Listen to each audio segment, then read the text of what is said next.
பார்த்தீங்கன்னா, தைராய்டு இத கண்ட்ரோல் பண்றதுக்கு என்னென்ன யோகாசனம் பண்ணலாம்? வீட்ல இருந்தபடியே இந்த யோகாலாம் பண்ணி நல்ல கண்ட்ரோலுக்கு கொண்டு வரலாம். இந்த மாதிரி சுகாசனத்துல உட்காந்துட்டு கையில வந்து இது பேர் சின்முத்ரான்னு சொல்லுவாங்க. இந்த மாதிரி சின்முத்ரா வச்சுக்கோங்க. வச்சுட்டு நெக்க மேல தூக்கிடணும்.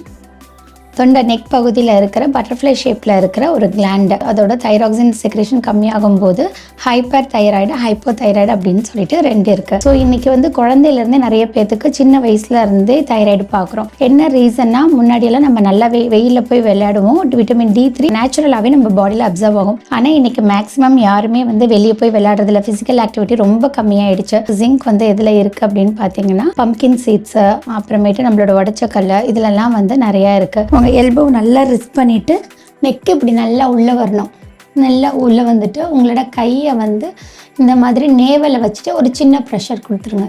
கொடுத்துட்டு அதுக்கப்புறம் எக்ஸேல் கண்டிப்பாக பண்ணணும். ஒரு 20 கவுண்ட் இதே பொசிஷனில் நீங்கள் பண்ணணும். ஃப்ளாக்ஸ் சீட், சியா சீட்ஸு, அதுக்கப்புறம் குக்கும்பர் சீடு, இந்த சீட்ஸ் எல்லாம் என்ன பண்ணிங்கன்னா லைட்டாக ட்ரை ரோஸ்ட் பண்ணிவிட்டு அதை பவுட்ரு பண்ணிவிட்டு டெய்லியுமே வந்து உங்களுக்கு எப்போ டைம் இருக்கோ அந்த டைமில் வந்து ஆஃப்டர் ஃபுட்டு ஒரு 11 o'clock இல்லை 3 o'clock உங்களை வந்து வாட்டரில் மிக்ஸ் பண்ணி குடிக்கும்போது பாடிக்கு நல்ல எனர்ஜியாகவும் இருக்கும். உங்களுக்கு வந்து கண்ட்ரோல்லையும் வச்சுக்கலாம். தனியாவை வந்து நைட்டே தண்ணியில் ஊற வச்சுட்டு காலையில் எந்திரிச்ச உடனே அதை வந்து நல்லா கொதிக்க வச்சு கொஞ்சம் அது குடிக்கலாம்.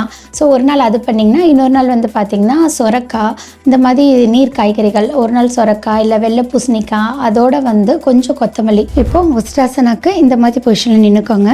ஃபஸ்ட்டு உங்களோட இடது கையை காலை வச்சுட்டு அதே மாதிரி இன்னொரு வலது கையும் வச்சுக்கோங்க. வச்சுட்டு இந்த பொசிஷனில் எக்ஸேல் கவுண்ட் பண்ணிவிட்டு மெதுவாக ஃபார்வர்ட் பண்ணணும். டக்குன்னு எந்திரிக்கக்கூடாது. இந்த மாதிரி நீங்கள் உசட்டாசனாவும் 20 கவுண்ட்டு நல்லா எக்ஸேல் பண்ணிவிட்டு பண்ணும்போது தைராய்டு கிளாண்டோட ஃபங்க்ஷன் நல்லாயிருக்கும்.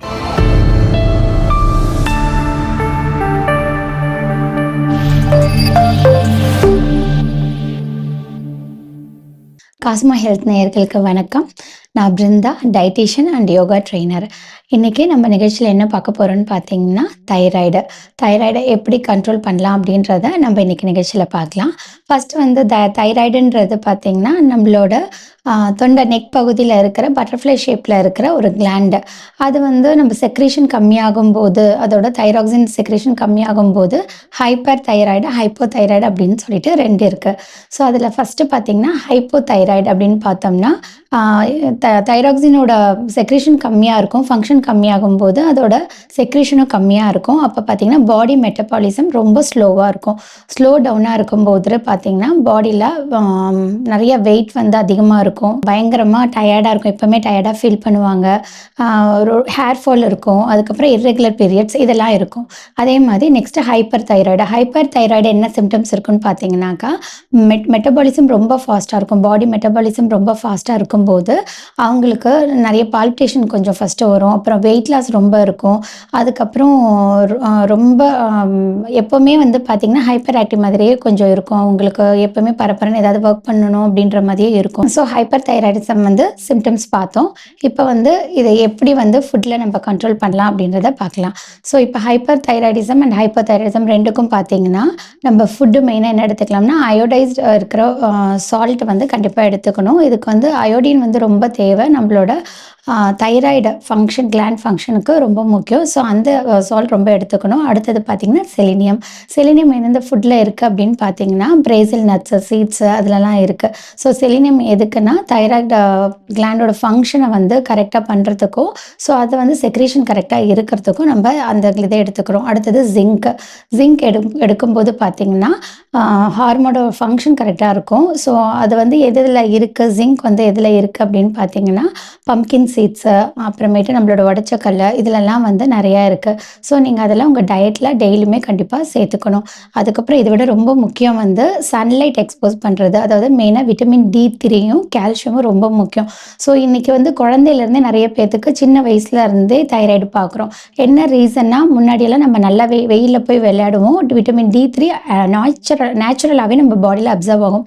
ஆனால் இன்றைக்கி மேக்ஸிமம் யாருமே வந்து வெளியே போய் விளையாடுறதுல ஃபிசிக்கல் ஆக்டிவிட்டி ரொம்ப கம்மியாயிடுச்சு. அப்படி இருக்கும்போது என்ன ஆகுதுனாக்கா, நம்ம பாடியில தேவையான விட்டமின் 3 கம்மியாகும்போது, ரொம்ப பேசிக்கா இருக்கிற எல்லா பாடி ஃபங்ஷனுமே உங்களுக்கு வந்து தடப்படும். அப்ப என்ன ஆகும்னா, இந்த கிளாண்டோட ஃபங்ஷனும் தைராய்டு கிளாண்டோட ஃபங்ஷனும் ரொம்ப வந்து பாதிக்கப்படும். ஸோ, அதனாலயும் வந்து தைராய்டு உங்களுக்கு அதிகமாகும். ஸோ, இது வந்து என்னென்னன்னு பார்த்தோம். இப்ப என்ன கண்டிப்பா ஃபுட் அவாய்ட் பண்ணணுன்றத பார்க்கலாம். ஸோ, நம்ப டயட்ல வந்து முட்டைகோஸ், காலிஃப்ளவர், ப்ரோக்கோலி இந்த மாதிரி குரூசிஃபரல் வெஜிடபிள்ஸ் எல்லாம் வந்து நம்ம கொஞ்சம் அவாய்ட் பண்ணணும். எதுக்குன்னு கேட்டிங்கன்னா, இது வந்து தைராய்டு ஃபங்ஷனை கம்மி பண்ணும். ஸோ, அதனால கண்டிப்பா இத வந்து நம்ம டயட்ல இருந்து கம்மி பண்ணிறலாம். இப்போ வந்து இந்த தைராய்டு ஃபங்ஷனுக்கு வந்து இன்னும் பெஸ்ட் ஒரு பூஸ்டர் பவுடர் நான் சொல்றேன். இது நீங்க வீட்ல பண்ணி சாப்பிடும்போது இன்னும் தைராய்டு கண்ட்ரோல் பண்றதுக்கு நல்லா ஹெல்ப் பண்ணும். ஸோ, என்னென்ன சீடுன்னு பார்த்தீங்கன்னா, pumpkin seed, flax seed, chia seeds, அதுக்கப்புறம் குக்கும்பர் சீடு. இந்த சீட்ஸ் எல்லாம் என்ன பண்ணீங்கன்னா, லைட்டா ட்ரை ரோஸ்ட் பண்ணிட்டு, அத பவுடர் பண்ணிட்டு, டெய்லியுமே வந்து உங்களுக்கு எப்போ டைம் இருக்கோ, அந்த டைம்ல வந்து ஆஃப்டர் ஃபுட் ஒரு 11:00 இல்ல 3:00 உங்கள வந்து வாட்டர்ல மிக்ஸ் பண்ணி குடிக்கும்போது, பாடிக்கு நல்ல எனர்ஜியாவும் இருக்கும். உங்களுக்கு வந்து கண்ட்ரோல்லயும் வச்சுக்கலாம். அடுத்தது ரொம்ப நல்ல விஷயம் நம்ம இன்னைக்கு மேஜிக்கல் ட்ரிங்க் கூட சொல்லலாம். என்ன பண்ணலாம் அப்படின்னு பார்த்தீங்கன்னா, தனியா. தனியாவ வந்து நைட்டே தண்ணீல ஊற வச்சுட்டு, காலையில எந்திரிச்ச உடனேயே அத வந்து நல்லா கொதிக்க வச்சு கொஞ்சம் அது குடிக்கலாம். ஸோ, ஒரு நாள் அது பண்ணீங்கன்னா, இன்னொரு நாள் வந்து பார்த்தீங்கன்னா, சொரக்காய் இந்த மாதிரி நீர் காய்கறிகள், ஒரு நாள் சொரக்காய், இல்ல வெள்ளை பூசணிக்காய், அதோட வந்து கொஞ்சம் கொத்தமல்லி. ஒவ்வொரு நாளுமே ஒரு ஒரு நீர் காய்கறிகள உங்களோட டயட்ல நீங்க சேர்த்துக்கலாம். ஸோ, அது என்ன பண்ணலான்னா, மார்னிங் டைம்ல வெள்ளை பூசணியோட கொஞ்சம் கொத்தமல்லி, பச்சை கொத்தமல்லிய சேர்த்து அரைச்சு அந்த ட்ரெயின் பண்ணி அந்த சாற குடிச்சிட்டு வரும்போதும் உங்களுக்கு தைராய்டு வந்து நல்லா கண்ட்ரோல்ல இருக்கும். இத மாதிரி நான் சொன்ன மாதிரி நீர் காய்கறிகள அடிக்கடி உங்க உணவுல கண்டிப்பா சேர்த்துட்டு வாங்க. கண்டிப்பா தைராய்டு கண்ட்ரோல் கொண்டு வரத நீங்க பார்க்கலாம். இப்போ தைராய்டுக்கான டயட் எல்லாமே நம்ம பார்த்தோம். என்னென்ன சாப்பிடலாம், என்னென்ன ஃபுட் அவாய்ட் பண்ண எல்லாத்தையுமே பார்த்தோம். இப்போ அடுத்ததா பார்த்தீங்கன்னா, தைராய்டு இத கண்ட்ரோல் பண்றதுக்கு என்னென்ன யோகாசனம் பண்ணலாம்? வீட்ல இருந்தபடியே இந்த யோகாலாம் பண்ணி நல்லா கண்ட்ரோலுக்கு கொண்டு வரலாம். இப்போ அந்த யோகாசனம் பார்க்கலாம். இப்போ தைராய்டுக்கான ஃபர்ஸ்ட் யோகாவ நம்ம இப்போ பார்க்கலாம். ஸோ, இது பார்த்தீங்கன்னா பிரீத்திங் எக்ஸர்சைஸ். நம்ம நார்மலா இன்னேல், எக்ஸேல் நீங்க நிதானமா இந்த மாதிரி சுகாசனத்துல உட்காந்துக்கோங்க. உட்காந்துட்டு ஃபர்ஸ்ட்டு ஒரு 5 நிமிஷம் வந்து நல்லா இன்னேல், எக்ஸேல் பிரீத்திங் வந்து நல்லா பண்ணுங்க. எல்லாம் பண்ணி முடிச்சுட்டு, இப்போ நம்ம வந்து உஜ்ஜை பிரீத்திங் பண்ண போறோம். இது தைராய்டு கிளாண்டோட ஃபங்ஷனை நல்லாவே இம்ப்ரூவ் பண்ணி கொடுக்கும். இப்போ பார்த்தீங்கன்னா, இந்த மாதிரி சுகாசனத்தில் உட்காந்துட்டு கையில் வந்து இது பேர் சின்முத்ரான்னு சொல்லுவாங்க. இந்த மாதிரி முத்ரா வச்சுக்கோங்க. வச்சுட்டு அதுக்கப்புறம் உங்களோட நெக்கை மேலே தூக்கிட்டு, இன்னேல் பண்ணுறதும் மேலே தான் பண்ணணும். அதுக்கப்புறம் நெக்கை வந்து க்ளோஸ் பண்ணிட்டு ஒரு 20 கவுண்ட்டுக்கு அதே பொசிஷனில் இருந்துட்டு, அப்புறம் எக்ஸேல் பண்ணுறதும் மேலே தான். இப்போ நான் அதை பண்ணி காமிக்கிறேன் உங்களுக்கு. ஃபஸ்ட்டு நெக்கை மேலே தூக்கிடணும்.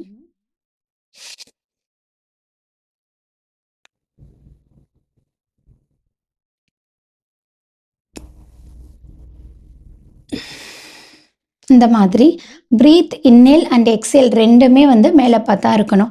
ஸோ, உங்கள் நெக்கு வந்து இந்த சின்ல வந்து நல்லா லாக் ஆகணும். நல்லா லாக் ஆகும்போது பார்த்தீங்கன்னாக்கா 20 கவுண்ட் வந்து பிரீத் ஹோல்ட் பண்ணணும். இப்படி பண்ணும்போது நல்ல பிளட் சர்க்குலேஷன் அந்த கிளாண்டுக்கு போகும்போது நல்ல தைராய்டு கிளாண்டோட ஃபங்க்ஷன் நல்லாயிருக்கும். இப்போது தைராய்டுக்கான அடுத்த ஆசனம் பார்க்கலாம். இது வந்து மச்சாசனா. மச்சாசனாவும் நெக்கு நம்ம நல்லா ஃபோல்ட் பண்ணி பண்ணுறதுனால நல்லா எஃபெக்டிவாக இருக்கும். இது எப்படி பண்ணுறதுன்னு பார்க்கலாம். ஃபஸ்ட்டு இந்த மாதிரி யோகா மேட்டில் உட்காந்துக்கோங்க. உங்கள் எல்போ நல்லா ரிஸ்ட் பண்ணிவிட்டு நெக் இப்படி நல்லா உள்ளே வரணும். நல்லா உள்ளே வந்துட்டு உங்களோட கையை வந்து இந்த மாதிரி நேவலை வச்சுட்டு ஒரு சின்ன ப்ரெஷர் கொடுத்துருங்க. கொடுத்துட்டு அதுக்கப்புறம் எக்ஸேல். எக்ஸேல் கண்டிப்பாக பண்ணணும். ஒரு 20 கவுண்ட் இதே பொசிஷனில் நீங்கள் பண்ணணும். அதுக்கப்புறம் மெதுவாக ரிலாக்ஸ் பண்ணிவிட்டு மெதுவா எந்திரிச்சிருங்க. இப்போ தைராய்டுக்கான 3வது யோகாவை நம்ம பண்ணலாம். இப்போ உசட்டாசனா. இது எப்படி பண்றதுன்ற பார்க்கலாம். இப்போ உசட்டாசனாக்கு இந்த மாதிரி பொசிஷன்ல நின்னுக்கோங்க. ஃபர்ஸ்ட் உங்களோட இடது கையை காலை வச்சுட்டு அதே மாதிரி இன்னொரு வலது கையும் வச்சுக்கோங்க. வச்சுட்டு இந்த பொசிஷன்ல எக்ஸேல். இந்த மாதிரி 20 கவுண்ட் பண்ணிட்டு மெதுவாக ஃபார்வர்ட் பண்ணணும். டக்குன்னு எந்திரிக்க கூடாது. இந்த மாதிரி நீங்க உசட்டாசனாவும் 20 கவுண்ட் நல்லா எக்ஸேல் பண்ணிட்டு பண்ணும்போது தைராய்டு கிளாண்டோட ஃபங்க்ஷன் நல்லாயிருக்கும். இன்றைக்கி நம்ம நிகழ்ச்சியில் தைராய்டுக்கு என்னென்ன டயட், என்னென்ன யோகா பண்ணலாம், வீட்டில் இருந்து எப்படி பண்ணலாம், ஈஸியாக பண்ணலான்றதை பார்த்தோம். ஸோ அதை நீங்கள் கண்டிப்பாக பண்ணி பாருங்கள். நல்ல ரிசல்ட் இருக்கும். ஸோ அடுத்த நிகழ்ச்சியில் உங்களை சந்திக்கிறேன். நன்றி, வணக்கம்.